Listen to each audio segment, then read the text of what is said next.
Magandang araw sa inyo lahat. Samahan niyo akong tatalakayin natin ang tinaguriang halaman na kadalasan tinatawag natin itong nipa o nipa palm na may scientificong pangalan na Nipa fruticans. Kaya tara!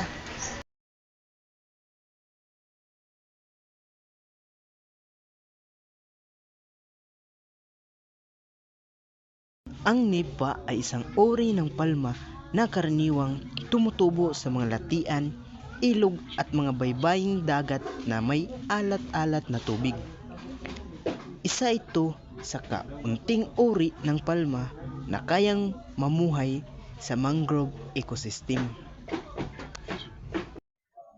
Ang puno ng nipa ay nasa ilalim ng lupa.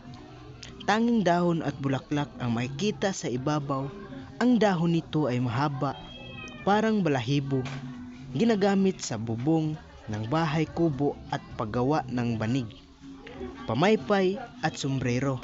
Ang bunga naman nito ay bilog na matigas na kulay kayumanggi.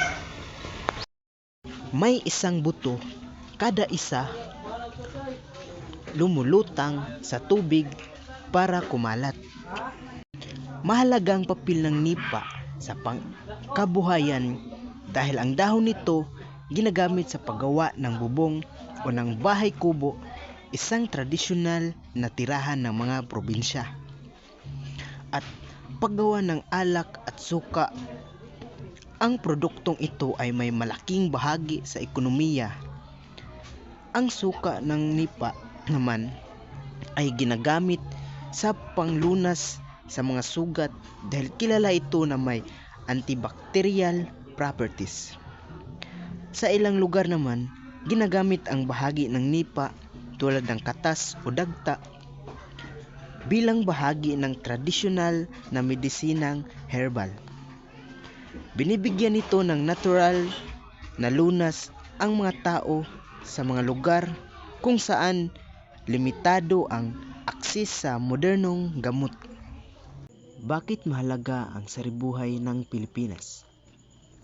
Mahalaga ang saribuhay ng Pilipinas dahil nagbibigay ito sa atin ng pagkain, gamot, malinis na tubig at proteksyon mula sa mga natural na kalamidad. Ang bawat halaman at hayop tulad ng nipa palm ay may bahagi sa pagpapanatiling balanse sa ating kapaligiran at malakas ang ating mga komunidad.